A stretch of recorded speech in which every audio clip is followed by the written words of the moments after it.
ನಮಸ್ತೆ.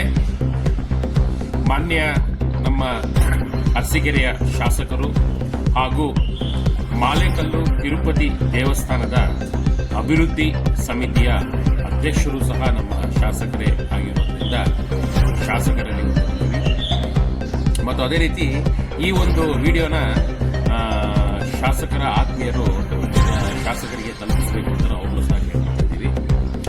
ಈಗ ನಮ್ಮ ಶಾಸಕರು ಬೆಳಗಾವಿಯಲ್ಲಿ ಅಧಿವೇಶನದಲ್ಲಿದ್ದಾರೆ. ಅದೇ ಅಧಿವೇಶನದಲ್ಲಿ ಮುಜರಾಯಿ ಸಚಿವರಾದಂತಹ ರಾಮಲಿಂಗಾರೆಡ್ಡಿ ಅವರು ಸಹ ಅದೇ ಒಂದು ಅಧಿವೇಶನದಲ್ಲಿದ್ದಾರೆ. ಈಗಾಗಲೇ ನಾವು ತಿಳಿಸಿದಂಗೆ ಅರಸೀಕೆರೆಯ ಮಾಲೇಕಲ್ಲು ತಿರುಪತಿ ದೇವಸ್ಥಾನದಲ್ಲಿ ಅನ್ನದಾಸೋಹ ಪ್ರಾರಂಭ ಮಾಡಬೇಕು ಅಂತ ನಾವು ಜಿಲ್ಲಾಧಿಕಾರಿಗಳು ತಹಶೀಲ್ದಾರ್ ಅವರೆಲ್ಲ ಮಾಡಿದ್ದೀವಿ. ಇದೇ ವಿಚಾರದಲ್ಲಿ ಮಾನ್ಯ ಶಾಸಕರು ನಮ್ಮ ಮುಜರಾಯಿ ಸಚಿವರು ರಾಮಲಿಂಗಾರೆಡ್ಡಿ ಅವರ ಹತ್ರ ಚರ್ಚಿಸಿ ಈ ಒಂದು ಕಾರ್ಯಕ್ರಮನ ಕೂಡಲೇ ಚಾಲನೆ ನೀಡಬೇಕು. ಇದಕ್ಕೆ ಮಾನ್ಯ ಮುಜರಾಯಿ ಸಚಿವರ ಹತ್ರ ಅನುಮತಿ ಪಡೆದು ಬೆಳಗಾವಿಯಿಂದನೇ ನಮಗೆ ಈ ಒಂದು ಸಿಹಿ ಸುದ್ದಿನ ನಮ್ಮ ಶಾಸಕರು ಕೊಡಬೇಕು.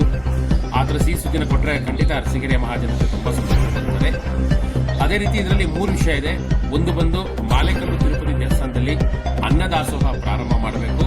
ಮತ್ತೆ ಅದೇ ರೀತಿ ಆ ಅನ್ನದಾಸೋಹಕ್ಕೆ ಬೇಕಾಗುವಂತ ಅಡಿಗೆ ಪಾತ್ರೆಗಳಾಗಿರ್ಬೋದು, ಊಟ ತಟ್ಟೆಗಳಾಗಿರ್ಬೋದು, ಈ ತರದನ್ನೆಲ್ಲ ಸಹ ವ್ಯವಸ್ಥೆ ಮಾಡಬೇಕು. ಮತ್ತೆ 3ನೇದು ಬಂದು ಈ ಎಲ್ಲ ಅನ್ನದಾಸೋಹನ ನೋಡ್ಕೊಳ್ಳೋದಕ್ಕೆ ವ್ಯವಸ್ಥಾಪನಾ ಸಮಿತಿ, ಈ ವ್ಯವಸ್ಥಾಪನಾ ಸಮಿತಿ ಸಹ ಸರ್ಕಾರದಿಂದನೇ ಮಾಡೋದು. ಹಾಗಾಗಿ ಈ 3 ವಿಚಾರದಲ್ಲಿ ನಮ್ಮ ಶಾಸಕರು ಆದಷ್ಟು ಬೇಗ ಮುಜರಾಯಿ ಸಚಿವರಲ್ಲಿ ಮಾತಾಡಿ ನಮ್ಮ ಅರಸೀಕೆರೆ ಜನತೆಗೆ ಈ ಒಂದು ಸಿಹಿ ಸುದ್ದಿನ